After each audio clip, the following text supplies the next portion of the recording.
Hey guys, welcome to the first installment of what will now be the third major podcast on animesecrets.org.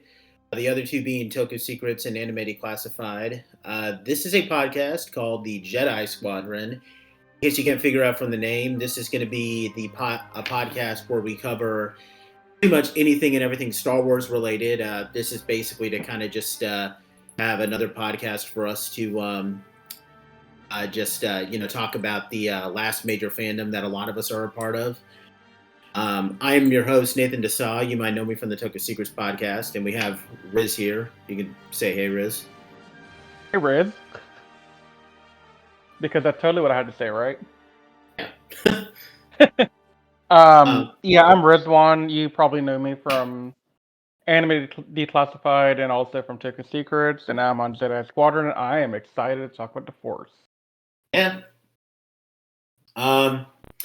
So this is going to be an area where, we talk about, and it's not just going to be me and Riz, maybe Anthony will get on, some other people, pretty much anyone on associated with Anime Secrets. We're going to be covering, of course, we're going to be covering the movies. We're definitely planning on doing a lot of stuff on the animated shows like Rebels and Clone Wars. I've read my fair share of expanded universe novels, so I intend on doing quite a few solo podcasts about that.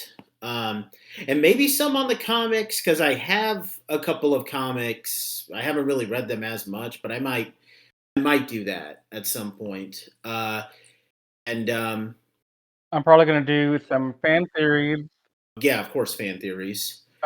just like some what-if scenarios of what could have been for Star Wars. Like maybe a different scenario, a different universe, what could have happened if one event had been different, and kind of walk you through the ramifications of that event on the events around it.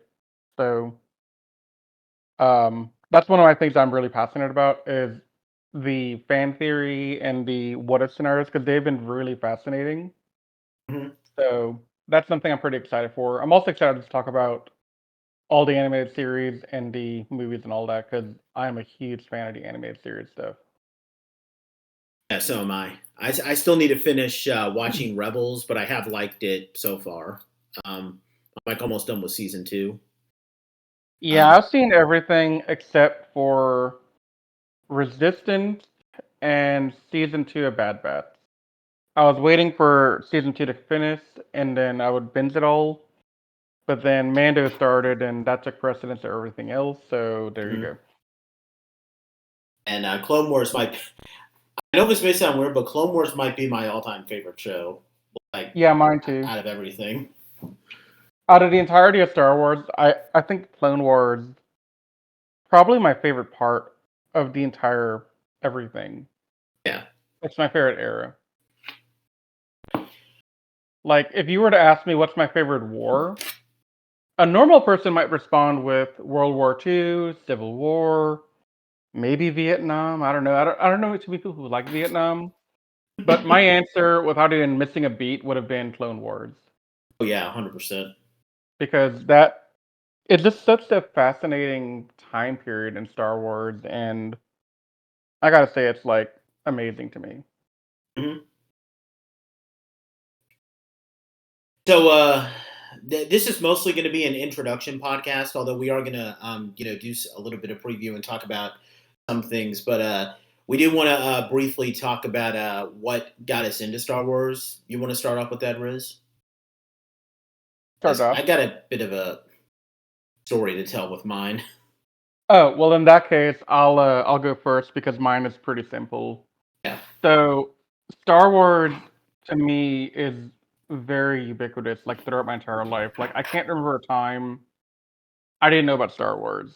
Um, I was the kid who would get the original trilogy rented at Blockbuster on Friday afternoon, go home and watch them, return them reluctantly, and then kind of world build around what I saw in the movies. With Luke and Leia and the entire thing. There's also like a lot of things that I saw prior to the prequels, like parodies that I also thought were pretty well done. This is gonna be a really funny parody, but it sticks in my mind as one of the first things I can remember about Star Wars. And I don't know if y'all might remember the Muppets cartoon from way back when, like not Muppets like the puppet thing that we have with like all of them, but like oh yeah, it's called Muppet Babies. Oh yeah, I remember that show. And there's an episode of Muppet Babies where they do a Star Wars parody, and I can't remember exactly. Like I don't remember that far back too well, but I have to think that might have been my first introduction to the idea of Star Wars was that cartoon episode. And then seeing the actual movie maybe years later is what I'm thinking, like maybe like 2, 3 years later when I was old enough to understand. But maybe I saw the movies first, I don't know. But my thought is the Muppet Babies parody was my first dosage, but definitely watching the original trilogy is where my love for Star Wars began. So, Nate, I'm gonna give you the floor so you can talk about your story because I'm very interested now. Yeah, so this might actually be weird, but I'm probably one of the few people from my generation, like people who were born in the '90s, like the millennials, who actually has memories of watching the original trilogy a lot before the prequels even came out. Because like my older brother, he was growing up at a time. So he was born in 1985, but like he was like a kid when like it was a really great time to be a Star Wars fan because like we're getting ready to um show that like re-release the movies in theaters for the special editions, which as a result of that they were releasing like whole new toy lines and everything. So my older brother was like a huge fan of Star Wars. So I remember when like he was in high school and he would watch the original trilogy a lot, and me and my older brother we bonded over it a lot to the point where, ironically, I might have actually been one of those people who uh, kind of preferred the original trilogy to the prequels, even as they were coming out. Like everybody of my generation, like thinks that the prequels are like they prefer the prequels to the original trilogy. I still prefer the original trilogy because I remember watching that a lot more as a kid than the prequels. My older brother, like, he was collecting a lot of the toys. I mean, he gave me the toys when he grew up, and he had like the original trilogy in the despecialized versions on VHS that he let me watch. So it's like it was a way that me and my older brother bonded, and and then he also had like this huge box of a bunch of expanded universe novels, which I started reading when I was in like middle school. So I pretty much owe being into Star Wars a lot to my older brother because we bonded over it, and it feels weird being someone who has more memories of watching the original trilogy than the prequels, but yeah, that's really weird. Like, you're probably not going to find that many other people from my generation like me with that. Yeah, I'm trying to think of people I know from your age range that would have preferred the OT to the prequels. Of course, I preferred the original trilogy to the prequels um, for a lot of my younger years, mainly because I didn't like the character of Anakin Hmm. in Episode 2 primarily. Episode 1 was a eh. I didn't really care either way. It was fine. He was a kid, whatever. But when we get to Episode 2, I just found Anakin really whiny, and it got worse in Episode 3 with how whiny he was. But that opinion changed when the Clone Wars came out, Yeah. and now I really love that era of Star Wars. It's very fascinating to me, all the politics, the action, everything. I still think the original trilogy is the best, but I definitely have a real soft spot for the prequel trilogy movies. But Out of all of Star Wars, again, like I said, Clone Wars is where it's at. Yeah. And I've grown to appreciate the prequels a bit more. I think that they're overhated. Even when they were originally coming out, people said that like they're the things that ruined Star Wars. I never thought that they did anything like terrible to Star Wars. I just preferred the original trilogy simply because there was something about like I see the characters of the original trilogy like Luke, Han, and Leia. There was just something that resonated with me more as a kid that I couldn't necessarily get from the prequels, if that makes sense. Yeah, and like I never truly thought, okay, the prequels are gonna be the end of Star Wars. It's what's gonna kill it. God, I hate the prequels. I never thought like that. The prequels to me were they were there.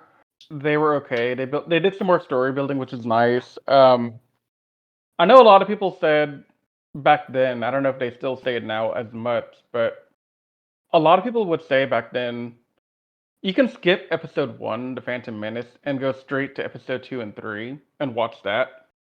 But I feel like you're missing so much if you don't see episode one.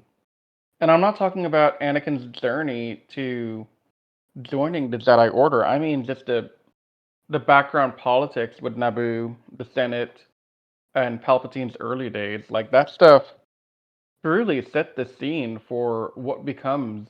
Like episode one sees Palpatine's initial rise to power. Yeah, and this rise to power doesn't just end at the original trilogy when Palpatine dies the first time. I mean, it plagues us in the sequel trilogy as well. So that movie is truly the foundation of the story. Mhm. Of course, I'm pretty sure there's a lot of books and the current canon set around the prequel, like the episode one, maybe before, maybe after, but definitely I attribute Phantom Menace to the origin story of the 9 movies we have so far. But you So still agree that like the original trilogy is like the best era of the movies? oh, 100%, 100%. Like, it had the best action to me. You know, maybe the lightsaber, fights weren't as epic as they were in the prequels because they had less of a budget and not as much technology to do the stuff, but the emotions you can feel in them are no are nothing to scoff at. Like it's really a good movie set, and honestly, I could watch those um space fights over and over again with the Battle at Endor, Battle at Yavin. Those are really well done fights, and those are probably some of my favorite parts of the original trilogy, honestly. But yeah, that's the origin of my love of Star Wars. And looking at our outline here, Nate, we kind of started talking about our favorite era of the movies, and I'm assuming you lean more towards the original trilogy for your favorite era. But Yeah, what about story? Is it Clone Wars still? yeah, I would probably say Clone Wars. I there's I do also like I would say that like if we're talking about the Legends continuity, which for those back home who don't know, but Legends continuity is stuff that was written that was rendered non-canon after Disney purchased the franchise. I do like a lot of stuff that comes after Return of the Jedi, but the stuff that comes after Return of the Jedi now is stuff that still needs to be a bit more fleshed out in the Disney universe. But I would still probably say Clone Wars right now. Yeah. No, I can see that. Yeah. So Nate, here's a question for you. And this is a question that all Star Wars fans ask each other when they first meet. What is your all-time favorite movie from the original 9? Not talking about the Han Solo, not talking about Rogue One, just the original 9 movie. I mean, it's 100% The Empire Strikes Back, and it's not just my favorite Star Wars movie. It's probably my favorite movie, like period, like my favorite all time movie. Because when I was a kid, I liked the lightsaber duel, and I loved the battle in the snow and everything. But like looking at it from now as an adult, like there's just so much to admire about the movie. Like, for starters, it's a sequel to Star Wars, which at the time was the highest grossing movie of all time. So you could think that it could just be a cheap sequel where they just repeat a lot of things, but they actually do it as if it's the no, they don't repeat anything, and they do it like with a more like they're telling it as if it's the next chapter in the story.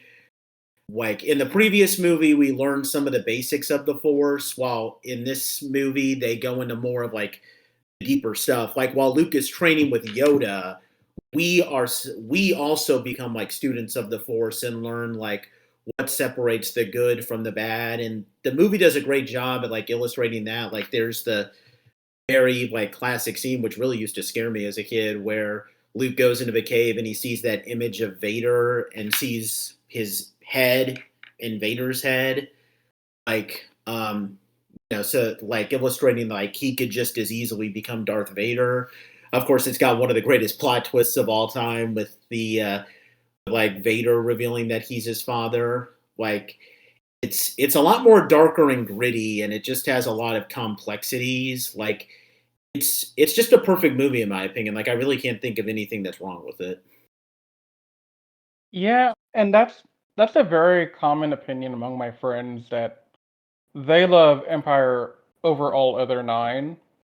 I'm actually different in this answer, but given you and I have been friends for almost 10 years now, I Yeah. want to see if you can guess my favorite movie. Can you tell me Return of the Jedi? Yeah. Oh. Yeah, Return to the Jedi is my favorite movie of all time.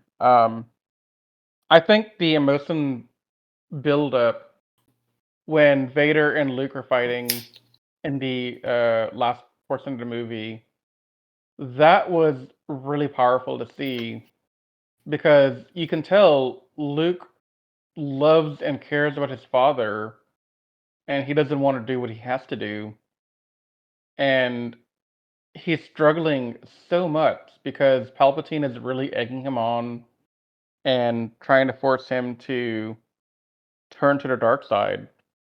And Luke has this huge internal conflict going on that I think is just really beautiful. I thought it was really just an amazing piece of cinema right there to watch that. Mhm. Um, yeah, I mean, Empire Strikes Back always has a special place in my heart as well. So I would say yeah, that's probably my second favorite of the nine movies. And then after that, I can't really rank them all because some of them tie, in my opinion, for Mhm. third, fourth, fifth, and whatever. But definitely those are my top two that I will list on podcast. I would probably put Return of the Jedi as my second favorite, and I do that because there's this one book that I read that my brother gave me called Shadows of the Empire. I'm actually going to do a review on it, and maybe if you want to read it to be clear, Shadows of the Empire is not considered canon anymore, unfortunately. But it like there was this like in preparation for the special editions, they did this multimedia series where like they had a video game, a comic book series, and a book. All of it like take like this huge story that takes place between Empire and Return of the Jedi.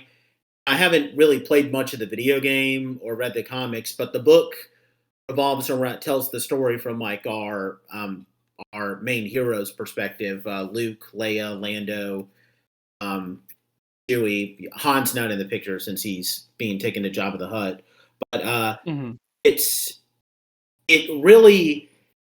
Of course, the book isn't going to resolve a lot of the issues that the characters are going through because you see them get resolved in Return of a Jedi, but it does a much deeper dive into like the struggle that Luke is going through with the shock of hearing that Vader is his father, and you see him like train perfecting his Jedi skills, which explains why he's like so much better in Return of a Jedi. So I would Yeah. recommend, like, especially if you're a huge fan of Return of the Jedi, you should definitely read that book because it kind of makes watching Return of the Jedi a much better experience because the book ends like literally just before Return of the Jedi starts. So it actually makes watching Return of the Jedi a much better experience. So that's something I would definitely recommend.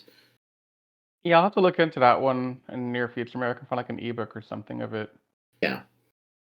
And it ties everything together. Like the book starts off in a scene with the Empire in the Empire Strikes Back. I'm not going to spoil it for you, but Mhm.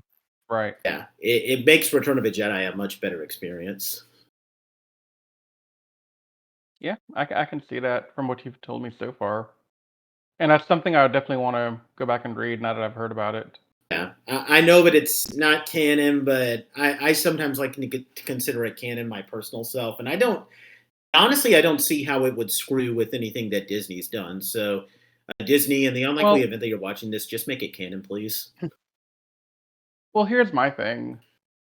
I know Disney made a whole new canon because they wanted to sell their own stuff and make their own universe and all that. But if the expanded universe Legend stuff does not negatively impact the story that Disney's trying to tell, because we gotta remember, the mouse owns Star Wars now, so the canon, at least the canon that I follow and support, will be the one that is currently going on right now. It's the Disney era. Um, Mhm. but if nothing breaks the story and the continuity from the expanded Legends universe, I am all for canonizing it. That's it. I'll accept it as part of the story and the mythos that we have to deal with. And in this case, I don't see how it would interfere with canon. Like it's not like it implies that like Han and Leia had someone different. Like it screws with like Kylo Ren existing or anything. I think it would honestly fit in canon. Yeah. Yeah, see, this is where I'm a little different than you as a Star Wars fan, Nate. Mhm. So I have never read a expanded universe Legends book. I've read a handful of my own, the Disney era and forward. I've read some of those books. I've read Ahsoka. I've read what is it called? Catalyst, I think, and Bloodline. So I've read a couple of those books, but I've never done anything that would predated the Disney purchase. Well, contrary to what a lot of people say, it's not all perfect. No, it's not. I've read some Wikipedia summaries of stuff like um, the Thrawn storyline, the original Star Killer. I've read some of those stories on Wikipedia just to Mhm. get an idea what was going on in their minds and what the story was. And this is all before Disney. Like when I was curious about, like, oh, I wonder what the books are about, because I have some friends who would tell me about the books that they've read, and I could never really get proper access to the books because at that time, living in a small town that I grew up in, sometimes it's hard to find the books like the old ones from the 80s and the early 90s. Yeah. So yeah, I never made a huge attempt because it was kind of difficult to find anything that wasn't just coming out right now. Mhm. But yeah, so um, we talked about era, we talked about our favorite movie. The other quintessential question that probably comes up a lot with people is, who is your favorite Jedi or Sith? And which way do you lean on the Force, light or dark or gray? Um, I think my favorite is probably Obi-Wan still, which is weird because like, even though I still prefer the original trilogy, like the one thing that I love about the prequels is that like I love Ewan McGregor as Obi-Wan Kenobi, and I Yeah. don't care what people say about his Disney Plus series. I really like that series. Um, I probably like him a lot more since I've seen him in the Clone Wars because like he's a great figure because like almost everything that all the worst things in the world could happen to this guy. Like he even if you just watch the prequels, like he sees his master who was like his father. get killed in front of him. He sees this boy that he raised from childhood get turned into the most evil Sith Lord in the world. If you watch the prequels, you'll know that he had a woman that he loved that he saw get killed in front of him, and he saw literally everyone that his whole life, the Jedi Order collapse and everything. And even though he does fall into despair within the Kenobi series, at no point does he turn to the dark side, and he ultimately maintains hope. And I just think that that's really an inspiring type of, that's just a really inspiring character. And I know it's simple. Maybe I would also like Luke just because, it's great to see him like rise up as like a hero from like from a farm boy. But I would probably lean to Obi-Wan and probably the light side in general. Hmm. So my answer is a little complicated because I'm going to give you two names, but it's to support one name. My favorite Jedi or Sith is Ahsoka, but the reason I love Ahsoka so much is because of her relationship with Anakin throughout the prequels and the well, not the prequel movies, but the Clone Wars and all of that. Because like I said earlier in the podcast, I didn't like Anakin all that much when I watched the prequels the first time.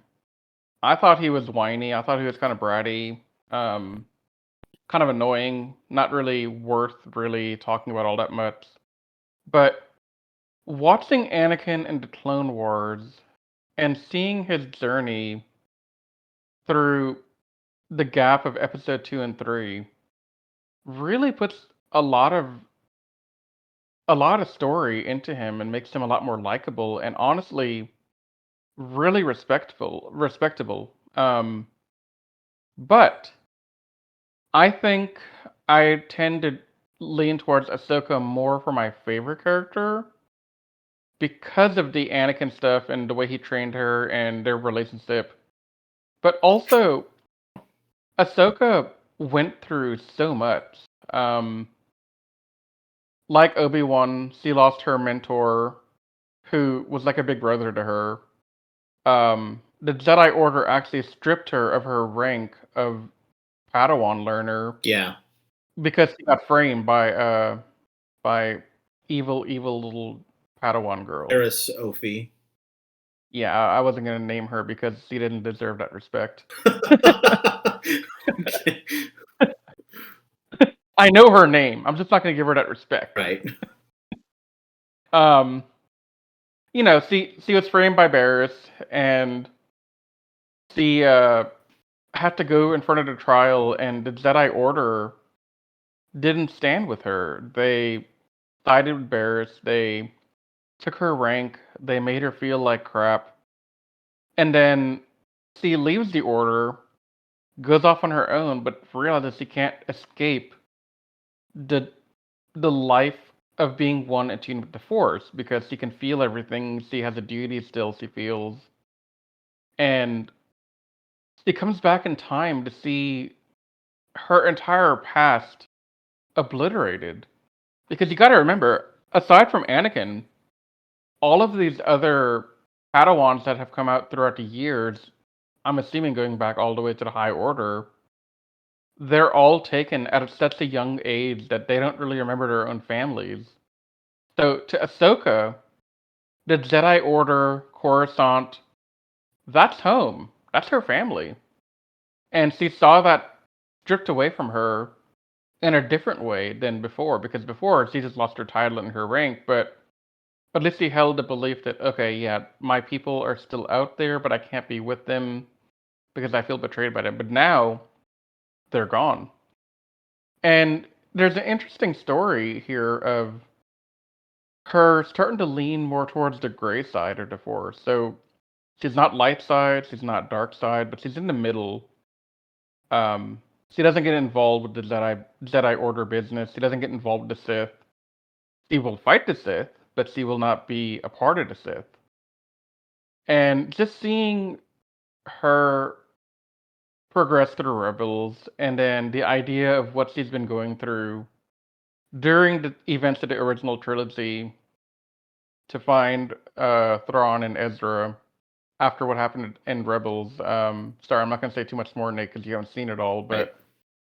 But um, that's the big broad strokes. Is that there's a whole thing here, and what the Ahsoka TV still coming out, her story's not done yet.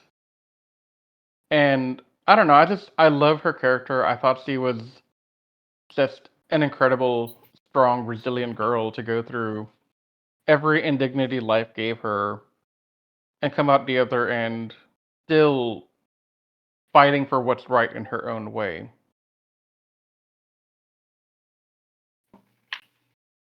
That's pretty deep. I'm a huge fan of Ahsoka too. She's a great character.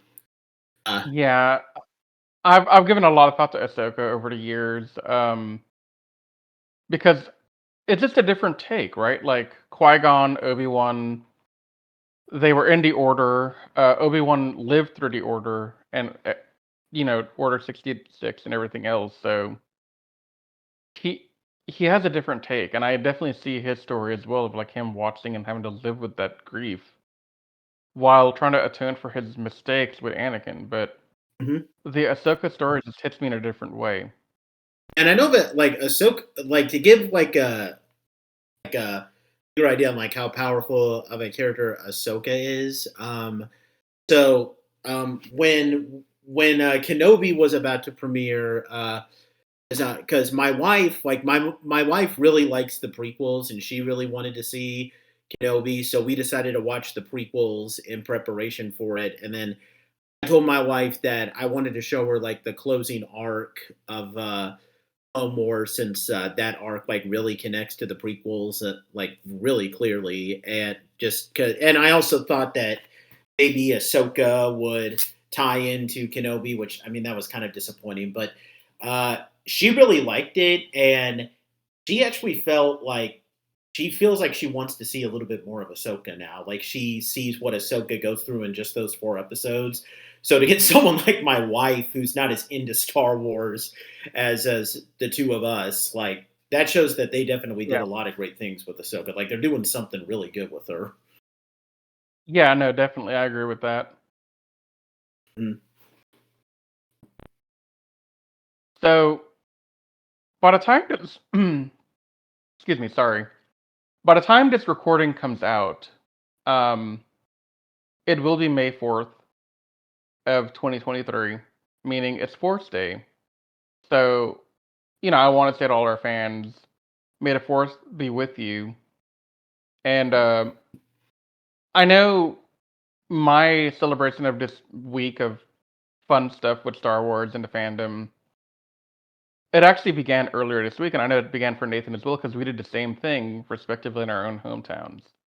We both went to the Return of the Jedi theatrical screening that was going on last weekend. I think it's still going on up until the end of this weekend. I don't quite know when it ends, but yeah,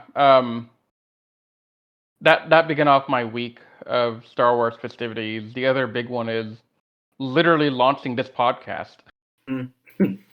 because we're launching it on the fourth because of Star Wars and May the Fourth and all that stuff. But I want to ask Nate. I hadn't really had a chance to talk to you about it yet. Was this the first time you saw Return of the Jedi on the big screen? Yeah, it was, and it was a pretty new experience actually. Um, uh, I've seen the movie several times, but it was honestly a really great. Now, to be fair, I was kind of a little disappointed that they're showing the special edition version because there's a couple of changes in Return of a Jedi that okay, the special edition of Return of a Jedi I don't think has as many bad changes as the original movie, but there's still a couple of things that get me like I probably could have tolerated it more if they didn't include like the thing where Vader is shouting like "No" when he's like throwing a Palpatine Hmm. in the energy compactor. But yeah, they could have done without that. But setting that aside, it was a really great. It was a really great experience. It's just cool to see the original trilogy in theaters. Like, kind of feels like I was in 1983, and For some reason, even though I've seen this movie like God knows how many times, the scene where Anakin dies after after Luke takes his mask off and everything, like I've seen that scene like a million times, and yet seeing it in theaters actually got me a little emotional. Like I wasn't crying, but I did feel like I was kind of close to it. For some reason, just seeing it on the big screen was just a lot more powerful. Like Yeah. that was a really great experience for me. Yeah, so this is my first time also seeing it on a big screen. But this is not my first original trilogy movie I've seen on the big screen because I've seen A New Hope, and I'll talk about that in a minute because I do want to tell that story. Um, but no, I definitely felt the emotions of Anakin and Luke in that fight on the big screen, and I thought it was really well done. It was a lot of fun watching other people in the audience react to one of my favorite movies of all time, including two of my friends that came with me.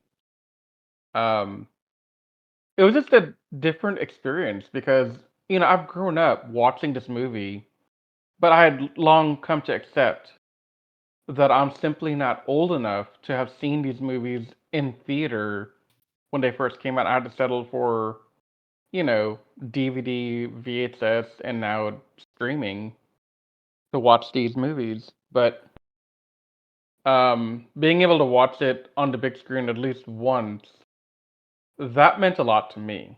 And it was special to me because this is, like I said, my favorite movie. So I really enjoyed watching it. Yeah, I was a little disappointed he didn't go for the original cut, but I don't think you're ever gonna have anyone play the original cut where you don't have Naboo at the end scene, you don't have Hayden Christensen as Anakin. That's just not gonna happen.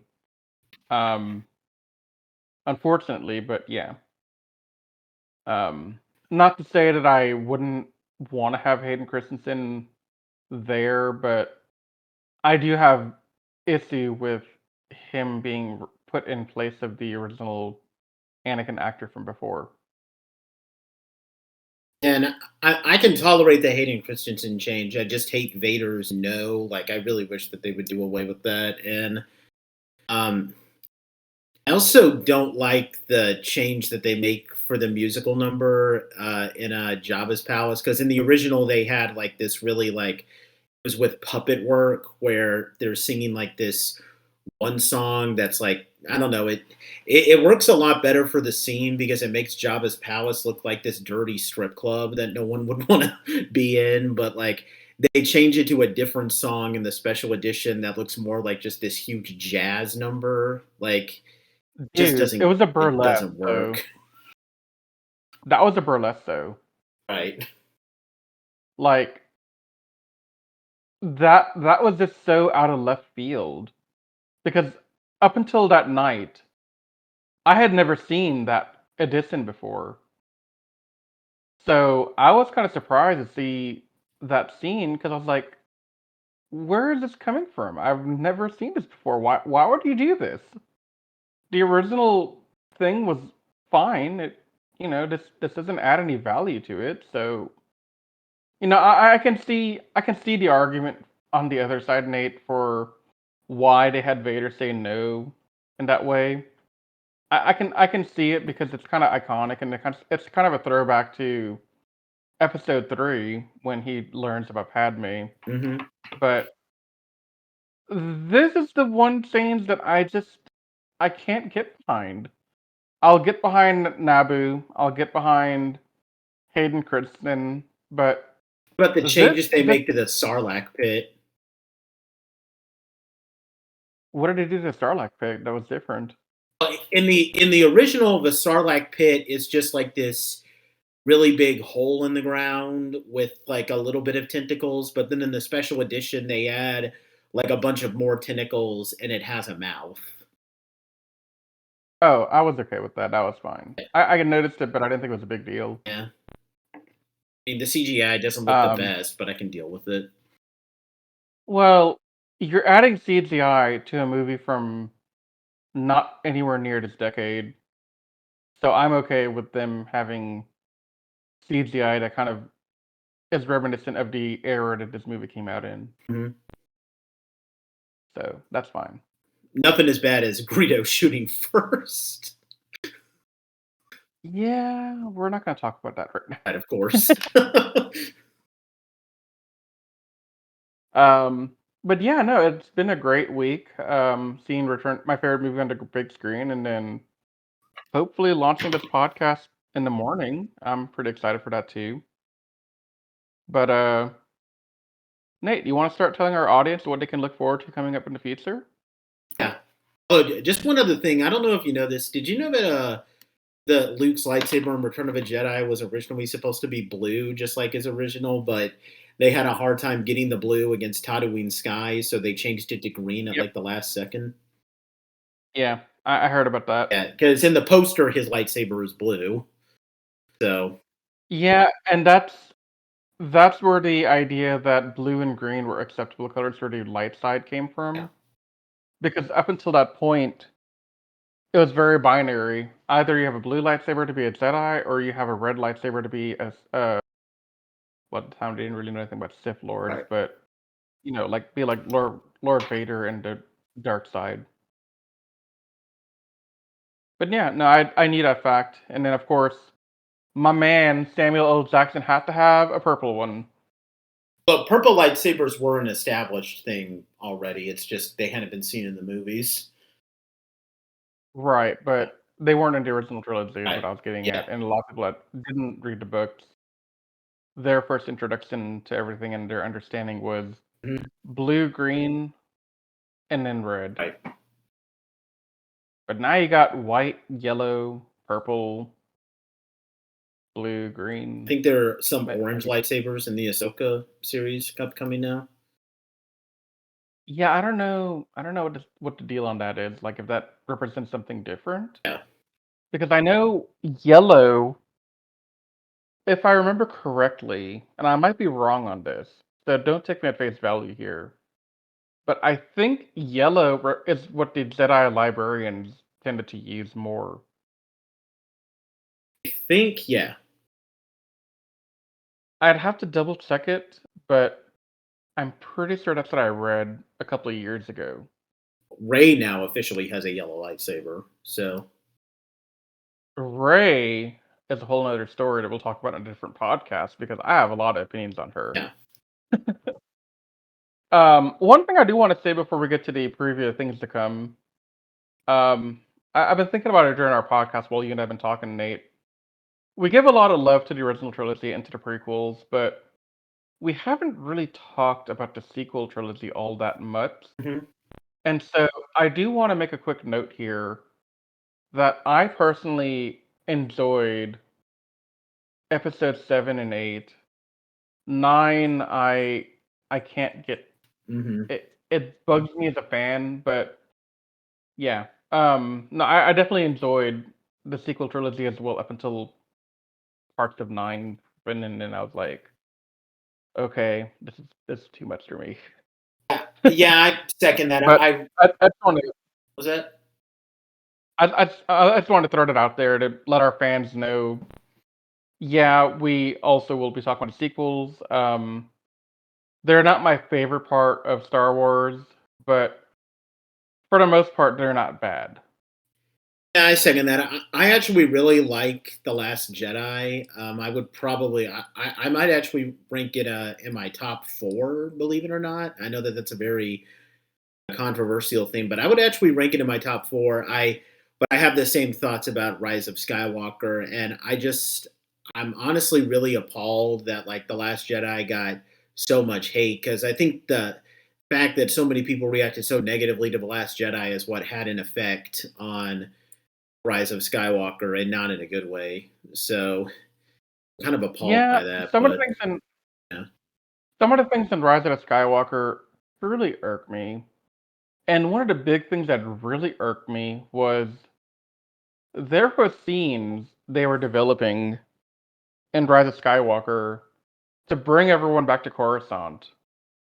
And I would have done anything to see Coruscant on the big screen post Return of Jedi in this new world where it's no longer Palpatine's Senate. It's no longer the Jedi Council of old. It's all brand. I would love to have seen how things were going there politically. Like what was going on? What was the atmosphere like?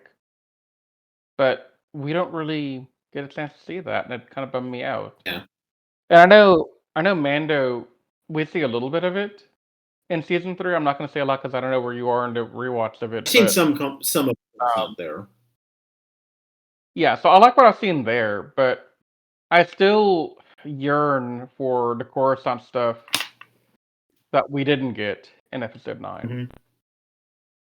And yeah, I don't understand the hate on Episode 8, honestly, because we're gonna unpack this a lot more in a future podcast. I know it, We'll definitely have to have but Anthony on there though, because Anthony doesn't like episode 8.